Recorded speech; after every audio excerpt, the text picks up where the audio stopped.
Hello everyone, welcome to the Eternal Patch Breakdown. My name is Pocho. It's very good to see y'all again. We are back for an exciting patch, what the Direwolf Digital Twitter is calling one of the most comprehensive sets of live balance changes in the history of Eternal. I think there's definitely something to be said about a lot of the cards that are being changed, but it is a number of throne changes coming the week before or actually, I think about 2 weeks before the Throne Open coming up this month. So a lot of interesting things to play around with, a lot of new decks potentially to build, a lot of big and scary options that are being sort of thrown to the wolves. It's time for a shakeup, says the patch notes. And while the metagame is healthy, there are a number of different cards and archetypes that have remained strong enough for long enough that they've decided to rock the boat. And yeah, I'm all in favor of boats are rocking, especially in Throne format. So let's go ahead and talk a little bit about what these cards are, what kind of changes have been made, and we're going to basically use the patch notes here since they have those nice little highlights, and that should give us a very, very good visual guide as to what all is going on. So there's a series of nerfs and a series of buffs. They're primarily aimed at the Throne format, though a few of these will affect Expedition. We're primarily going to be talking about them in the context of the Throne format as well. So this is, of course, a super high power format, and there are a lot of super high-powered cards, and we're going to see some nerfs to those super high-powered cards, starting with Talir, who sees beyond, a set 1 staple that anyone who picked up Eternal from the very beginning should have access to. This has since been replaced, I think, with the other Talir as the opening legendary that just everybody has, but it is still an insanely powerful card that is just really, really worth taking a look at. Talir, who sees beyond, previously said all of your time units have destiny. Now says overwhelm your single faction time units have destiny. So just single faction units have destiny, which I think overall is a very good change, primarily because of the expanded card pool of Eternal. Previously, Talir would mostly exist in time-only decks that had, like Vodacon in it. In around set 1 or set 2, you'd run basically just all the time cards that you had, and you'd have a hybrid card with Vodacon, the Temple Speaker, and that would be primarily your combo. Since then, there have been just many, many, many good hybrid time cards introduced, as well as a lot of different ways to infinite combo Talir and to make Talir into just a really, really powerful and viable option. Getting rid of the ability to run hybrid cards does not remove Talir's capacity to run infinite combos, but it does make those combos significantly less accessible and means that you do have to run really specific deck restrictions, which may not be all that great for you to get the types of things that you're running. With a number of other good time cards being buffed, I can see Talir still seeing plenty of play. You can see Gentle Grazer right next to it has gotten a little bit of a buff. So there's plenty of good Talir cards that will actually work out very, very well with this type of setup. And I don't think that this is the end of Talir, who sees beyond as a card or anything like that. I think it's still a good design that is still seeing the kind of implementation that it wanted to see in set 1 and still seeing it in Thrones. So I think this is a solid change overall. Being able to access basically Talir in a number of different hybrid decks seems like it's just a little bit of an overshoot. You want to see Talir in time-specific decks because Talir is the big-time general, and if you're seeing her in other types of decks, well, that's a really, really nice type of setup, but I don't think that it's super necessary, and it doesn't curtail her power too much to make it so that she's only time and is your big general for the big-time deck. I think that's suitably themed and suitably changed for Throne. Gentle Grazer is getting a buff. This is a 5-cost 3/2. It previously played a random non-power card with cost 2 or less from your deck, and I believe it was a corrupted 6. Let's see here. Nope, never mind. It was a corrupted. It was changed to a corrupted 5 a while ago. So yeah, this was previously played a cost 2 or less. Now plays a random non-power card with cost 3 or less. This is a really significant buff, and one of the ones I'm a little bit more worried about, just because Gentle Grazer has the capacity to generate a lot of blockers very, very quickly, and that's always been Gentle Grazer's kind of strength. This card basically gets to ambush itself out at 5, play another card that also can block at 5, and then basically create 2 blockers for you while also killing itself, getting the corrupted, and getting you even more material on the board. This is a really, really significant power cost for this effect, so a lot of the higher power cards in Throne certainly do keep this in check nowadays, but I think that it is a pretty significant change and one to watch out for as one of the more dangerous ones. I think this is a clear slot in for a lot of different time decks, particularly if you are still trying to play Talir Who Sees Beyond. There's a lot of like interesting things that you can do with this card, and it's just a very, very strong choice that can now grant you a lot of other really, really interesting options. Getting cost 3 or less cards means that you can potentially play like no 1 or 2 drops and then get very, very powerful drops off of your Gentle Grazers, so that's something to keep in mind, but not playing 1 or 2 drops does have its disadvantages, so there are some ways that this can be a little bit weaker in that respect. Devia is seeing a nerf. Azure Breaker primarily used to be a 6-cost primal 5/5, or sorry, used to be a 7-cost primal 6/6 with the ability to play a spell from your void and it gets void bound. Now is a 6-cost 5/5 that has summon. You may pay 2 to play a spell from your void and it gets void bound.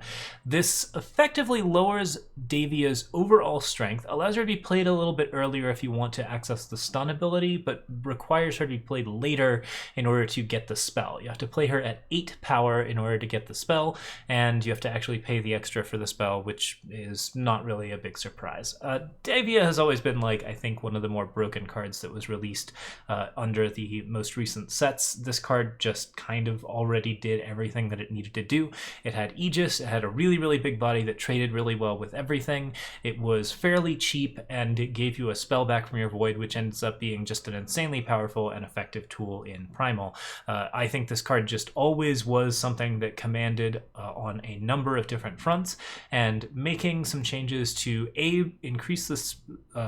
decrease the speed at which the card comes out, and B, add some weaknesses to the card in general, such as making it so that it no longer trades well with 6/6s, allows you to put it in a place that I think is a little bit better. I think there's a lot more interesting decisions that you can make with the card now that it has a slightly more modular cost. The pay for ability is still incredibly strong, the Aegis is still incredibly strong, but reducing the stat value on the card, even if you're reducing the cost in the process, means that the card is just very less likely to trade with a bunch of other things, and as a result it's no longer going to be as high a priority target for spells, which makes the Aegis effect on it a little bit less valuable as well.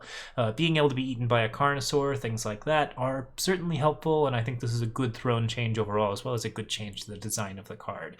I still think Devia is stupid strong and maybe just a little ridiculous even with this change, but this I think puts her in a better line as far as other options are available. So it's possible that we'll see some other Primal cards coming out of the woodwork as a result of this card being nerfed, but this might also lead to some other interesting changes. I would not imagine that anyone's going to be playing Devia just for her stun ability.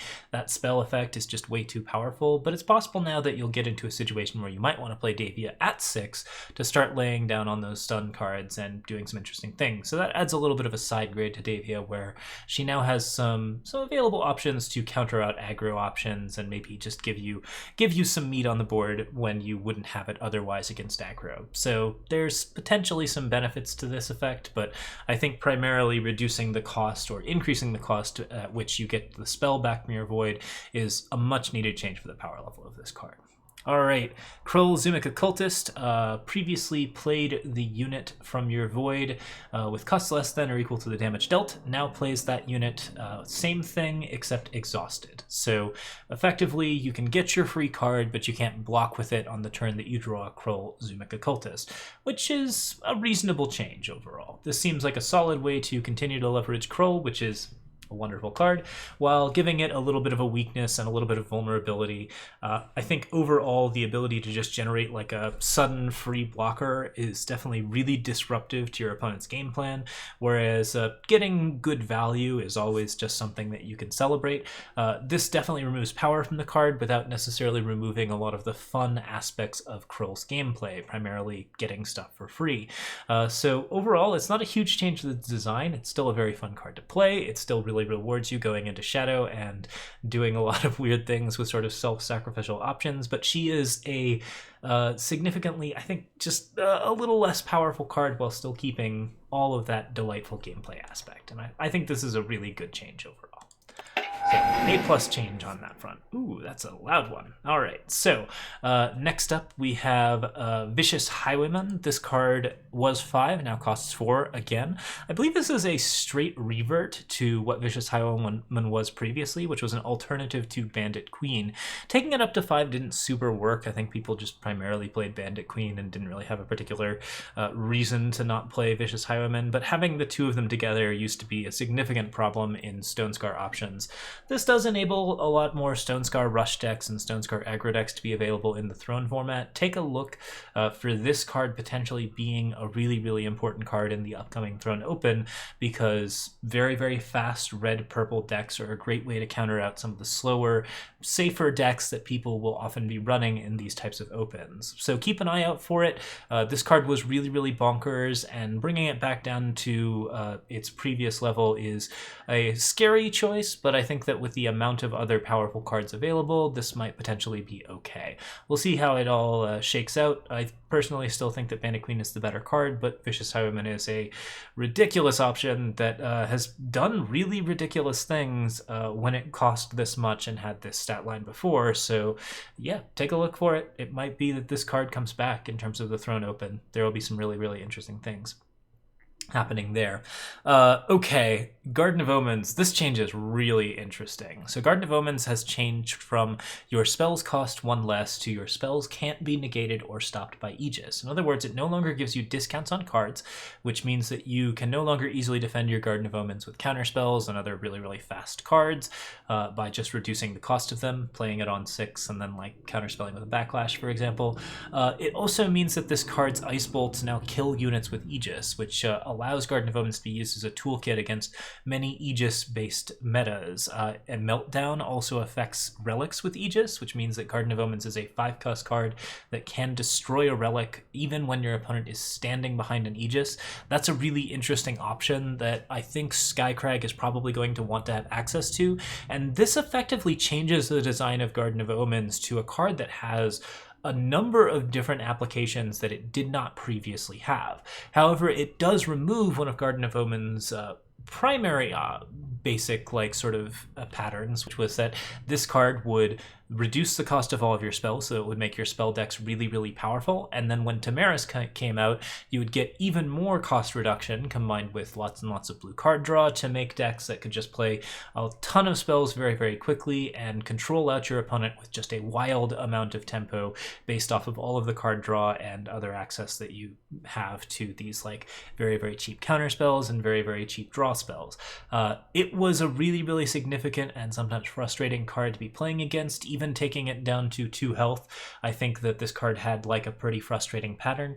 This new pattern not only deals with other frustrating decks in a really interesting way, but also still has like some of that, general love where you get Tamaris and you still get to play with your spells. I think that reducing the power level of the really, really high-end dream of this card while also providing it with a really interesting utility that allows you to basically deal with other problem decks kind of should be really healthy for the Throne meta. This is a change that I really, really like. I'm excited to see what people do with Garden of Omens here now that the card effectively does a very, very different thing. I do think this is a nerf. I don't think that Garden of Omens is a more powerful card as a result of having this, but it's a really interesting nerf, and I think it's a solid design change for the card overall. All right, Genador Dovid 1 had 4 health, is now a 4/4, was a 4/4, is now a 4/3 rather. This is a pretty reasonable change, obviously. Like, this card draws a card and has an entomb ability that often does not matter for the card selection and amplify access that it offers, giving it some vulnerability to make it so that the entomb happens more often and there is a real risk to playing Genador Dovid is just good sense. This is a solid change to the the card, and really probably should have been how Genador Dovid was originally released. And overall, I think it's just a solid change. The Anglo Houndmaster used to create a 4/4 Magma Hound, now creates a 4/1 Magma Hound. Again, this one just feels like a common sense change to a card that probably should have been there from the very beginning. 4/4 Magma Hounds are something that Red can manage to do, provided they're inserting some other stuff.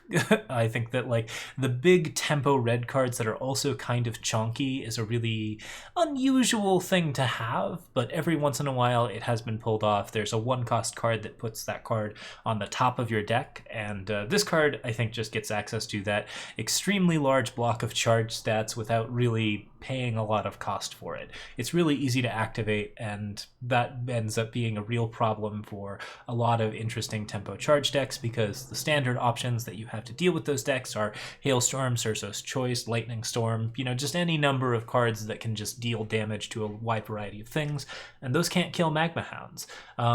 This still gives you like a significant amount of push on the board for attacking with 2 or more units, but you now have a unit that is actually vulnerable to board sweep, and as far as I'm concerned, that's a pretty good change up to make sure that the deck is much more interactive and has some like actual responses to stuff. Blazing Salvo now costs 2. Doesn't deal damage to you anymore, which, that was always kind of a weird drawback. So Blazing Salvo and Transpose are both going up by 1, which is going to break a cycle that existed from the set in which all of these market spells existed. I'm on record as saying that the market spells were a bad idea.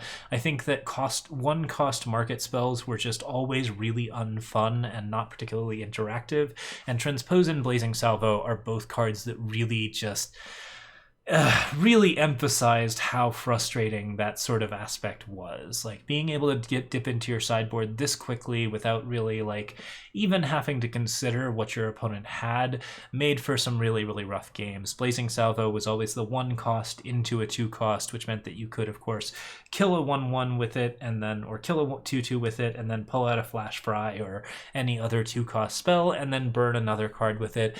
And it was such a predictable and boring pattern that I'm just always glad to see the card getting nerfed. As far as it going up to 2 is considered, I think this is a really solid change. Blazing Salvo sucks, and it's a bad card and a bad design. I don't really like it very much, and I think this is a solid change overall. I don't know if people will continue to play this card as significantly as they did previously. Dealing 2 for 2 is still really good rate, and this card still has the potential to be oppressive and annoying and frustrating, but it's no longer something that just has like a weird extra cost attached to it because it's way too powerful. Now it's actually getting, like, I would say, the nerf that it deserved the first time. So yeah, I'm okay with that. Transpose also costs 2 and notably no longer grants Aegis, which makes this again like the worst card in the setup, but because of the general desire for 4-cost relics and like overall setups that you really want to play with, I think Transpose is still a card that sees play. Increasing the damage of the card really allows you to like, which is something that they did in a previous buff, really does allow the card to like interact with relic weapons and do some other like mildly interesting things. I still think market spells are bad cards, but I think that taking the Aegis off this card really opens up the ability to basically like deal with the cards that your opponent is producing with Transpose, and adds a lot of risk to running a market spell like this. This card might just get thrown by the wayside now that it no longer provides Aegis, because the Aegis was a huge part of its card advantage aspect and like really allowed you to basically counter out people trying to destroy your stuff by giving yourself a face Aegis, which this is like one of the more frustrating patterns in Eternal, is excessive amounts of Aegis. I think that there is a significant anti-Aegis lean in this patch, and that should lead to just higher interactivity overall. So I think this is good for game health. It may not be good for Transpose specifically, but I think it's a solid change. Braun Regal Courier was a ooh, was it a 6/7? I believe it was a 6/7 and it's now a 6/8. Yes, that's correct. So it's got a +1 health bonus for 5.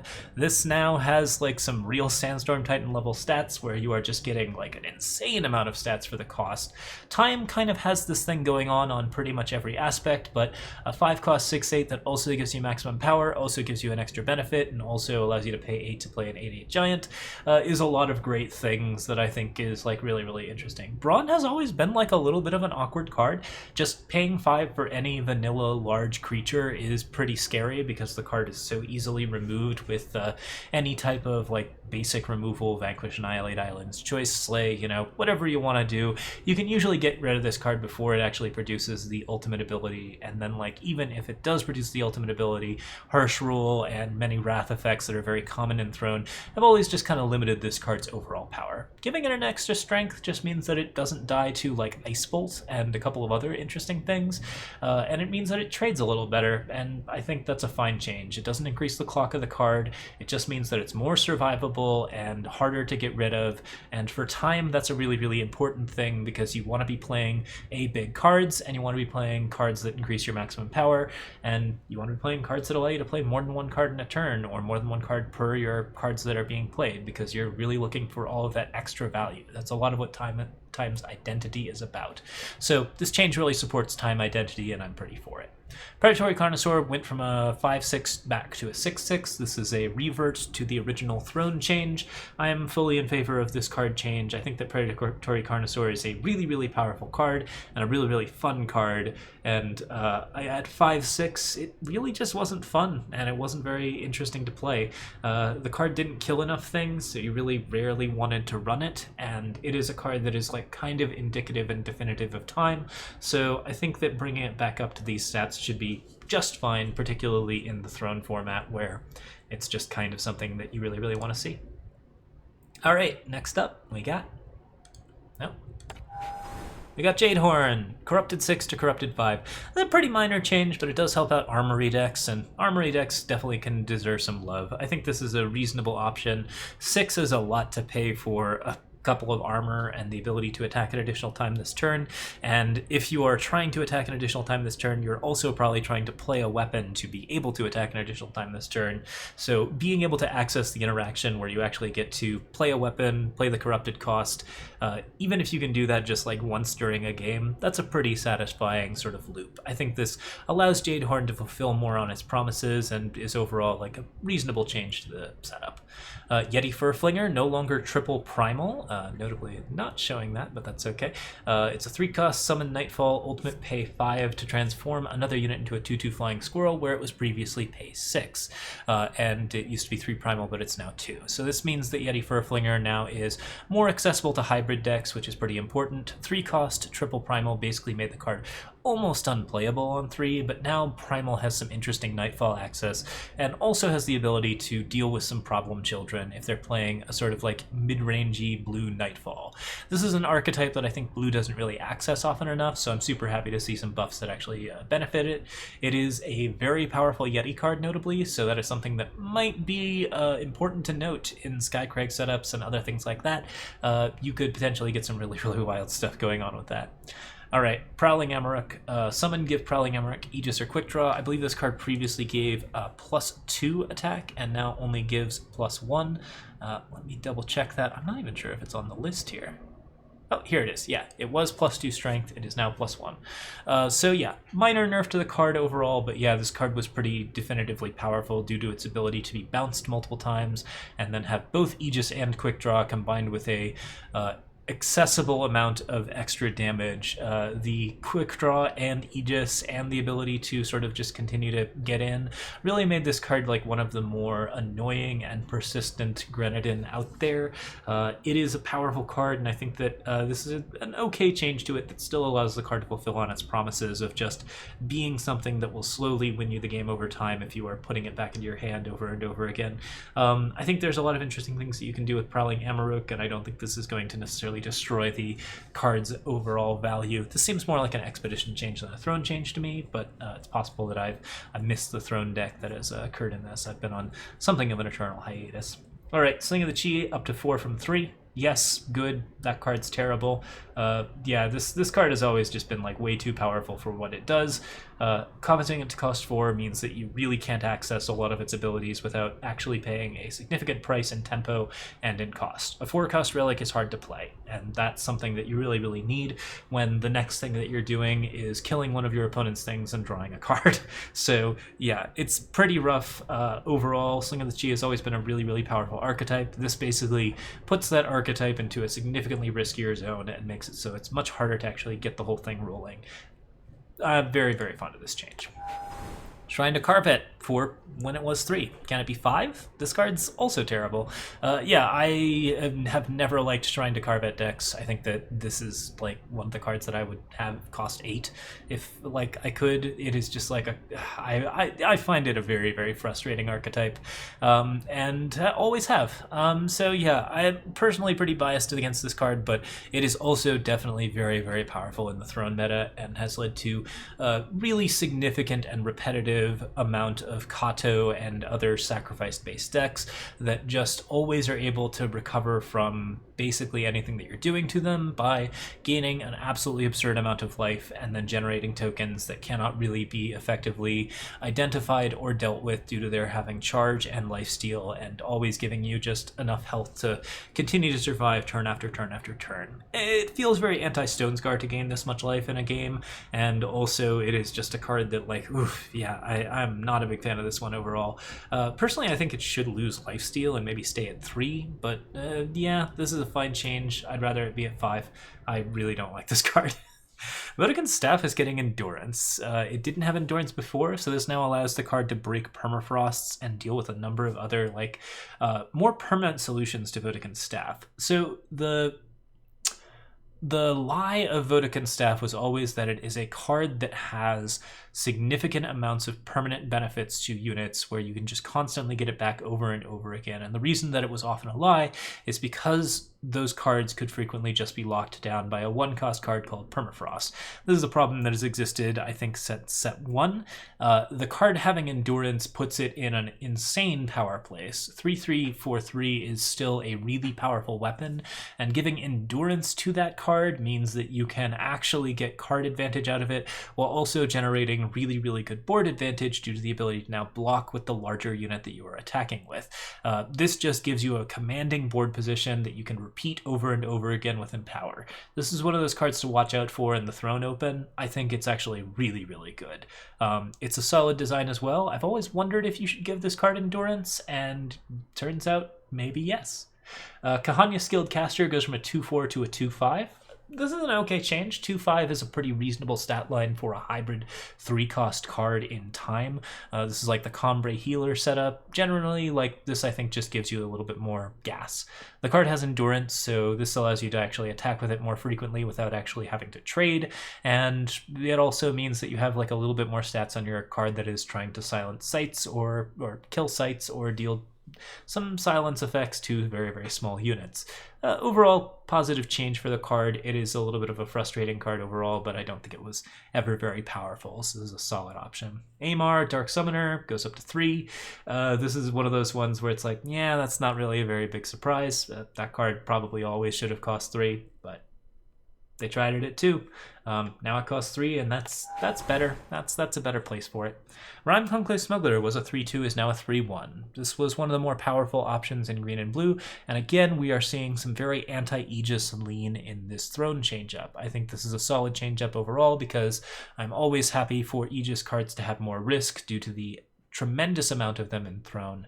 I think that basically, if you are going to be playing a lot of Aegis cards in Throne to make sure that your stuff is just really spellproof, then your cards should have weaker stats as a result of it. Rhyme Conclave Smuggler, well, it does have the Onslaught ability, and thus makes it like a bit of a risk to actually try to get this particular setup. It's still a very powerful hybrid merchant, and so that's a change that seems really reasonable. Edict of Grodov went back from 4 to 3. This is, I think, a revert to a previous buff, or previous nerf, rather. At 3, this card was really oppressive. It was really, really oppressive in Expedition in particular, though.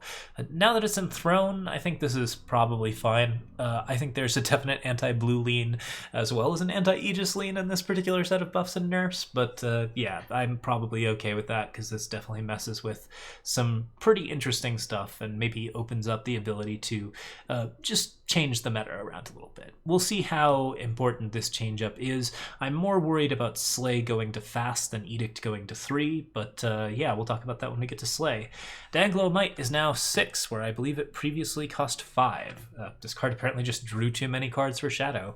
That's the only reason that I can think of that you would want to make that change, and yeah, that seems reasonable. Shadow should not be able to draw a ton of cards at a really low cost. I think paying 6 while also having to have a very, very high strength among your units is a reasonable way to actually sort of get access to this card. So yeah, this seems like a fine change up for Throne. Slay, fast spell instead of a slow spell. I can't remember if this is a revert or not. I feel like Slay might have originally been a fast spell. No, I'm pretty sure it was always slow. This is a very, very big change because it is now unconditional fast speed slow for Argenport, which just really is going to make it a definitive card for Argenport. Slay was always a definitive card for Argenport. My guess is that it wasn't seeing as much play in Argenport as you would have expected, or that Argenport was not seeing that much play in Throne. Either one of those would really be a strong reason to promote this very, very pushed card, because this is just an automatic 4 of an Argenport in most available decks. The high prevalence of Aegis was another primary reason why Slay was not used as much, so this card really, really seems like another one that you are going to be absolutely running in the Throne Open in the upcoming month. Overall, really, really big change, really, really important change, one of the more dangerous changes. Talir's Choice is fast, and it costs 4. This is like 10 sets too late, I think, but yeah, this is definitely the kind of card that you would expect Talir's Choice to be. So now you can ambush people with the 2 Explorers, which means you can potentially get 2 cards worth of advantage out of the card, when previously you could never get any card advantage out of this card because it did not give card advantage.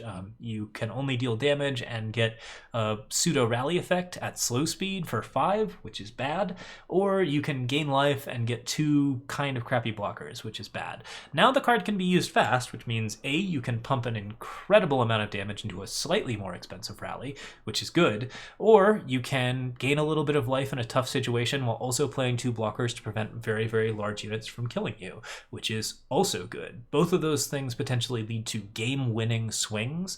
I would keep an eye out for potentially a Praxis Tokens deck making a resurgence in Throne, because this is the type of card that really enables that type of setup to really happen. I certainly might end up experimenting with it myself. I've been on a bit of a hiatus from Eternal, but this is definitely a really, really serious option. Okay, Voprex's Choice is now fast. I feel like this card was maybe fast before. I'm not remembering if this is a revert or not, but it is a very significant change up. Sacrifice at fast speed is really, really oppressive. This is potentially one of the more scary options. Drawing weapons from your void at fast speed is also really powerful. Being fast is just a really significant change up to this type of deck, and it means that you can potentially access a lot of dragon, or I think mainly this is a really, really big change up for armory based decks. And yeah, there's a lot of really, really crazy things that you can do when you can play this card at the end of your turn to get a weapon or dragon that you're going to play on the turn that you want to, or when you can play this card to just kill a thing after you have done a number of other options during your own turn. This just gives the card a lot more flexibility and general scariness. Another one of the more dangerous changes, but definitely an interesting one. Island's Choice costs 2.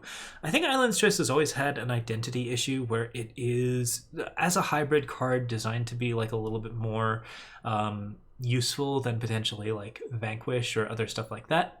The negate giving it that modular ability, but the problem was that the card always cost 1 more than Vanquish, and combined with the kill an attacking enemy unit restriction really meant that it saw some play. In fact, it even saw some tournament play, I think, but it was hard to do the things that you really wanted to do with this card, because Vanquish was frequently a better way to deal with very, very big units, and the Counterspell was so expensive that you really couldn't get that negate off as often as you would like, because leaving power open and eternal is often too significant of a tempo loss, and thus 3-cost counterspells really don't see a lot of play, or don't always see a lot of play. In this case, Island's Choice is now able to realize on a lot more of its dreams. It can kill very big units for very, very low tempo costs, which is something that I think Huru would very much like to do, and it can counter spells that are very, very expensive, which generally leads to some pretty good changes due to the fact that you can now get rid of, the Channel the Tempests and Death Strikes and any number of other like very expensive and difficult things that your opponent is doing. You can counter them out for 2. So this makes the card a lot more fun to play. It makes it a lot better, and I think it makes it much more likely to be played in a Huru deck, and this is a Huru-specific option that I think is probably getting a little closer to being fully pushed in Throne. Surso's Choice is down from 4 to 3. This was usually a trap card because it really didn't do a lot. This is a fast spell Aegis card that also gains you life, but you basically never used it previously, so I don't think I'm particularly opposed to this particular change. This is one of the few Aegis cards that actually got a buff instead of a nerf, and it is notable in that maybe Elysian might actually want to access it. It also gives Elysian a tool to replace Transpose if you really want to play with Elysian Relic-based decks, which I think is a reasonable thing to do. There's a lot of risk still involved in this card, but the card does now have the sweeper option against charge units, which is, well, it still has that sweeper option against charge units, but it's more efficient. And it also gives you the life and other stuff for cheaper. So like, while this card was basically previously never worth it, it is now a modular tool that still is a bit of a risk if you're using it primarily for the Aegis to protect your relics, but does give you options late in the game or even sometimes in the mid game to stabilize and actually do a little bit better in an Elysian relic based deck. I think it is a poor substitution for Transpose, but it is potentially something that you are going to be wanting in place of Transpose due to the fact that it is going to give you the same modular tools while also giving you the ability to protect your relics back. So still not an insanely powerful card, but one that definitely could stand another look in Elysian. And that is, I believe, all of the changes that have been listed, or at least all the ones that are showing up here. That's a significant amount of changes, as you can tell. Lots and lots of buffs and nerfs, lots and lots of different changes. Overall, I've been on the record previously saying, like, I do think that large, significant changes to the Throne format are really important for this type of game. I think that, like, being able to actually do this type of stuff to the really, really large card formats really makes a difference in whether or not, like, the format continues to remain fun and does not go stale. I think that Legacy formats and like modern formats where you have just a really, really high card pool of many, many sets consistently need tweaking like this and continued maintenance. So overall, I'm in favor of the changes as an idea, and looking at the individual cards, while there are a couple that I am a little skittish of, there are a lot of like really nice cards here that have gotten some really interesting buffs, and there are a lot of really bad cards here that have gotten some interesting nerfs and or changes. So this is a really cool patch. I'm hoping that people might pick up some Throne after this. I'm certainly inspired to try to build maybe a Talir tokens deck or fiddle around with a couple of the new pushed cards in some format definers. I feel like Vodacon Staff is something that I really, really want to get back into. There's some love here, I think, for like set 1 Throne cards, and I kind of love that.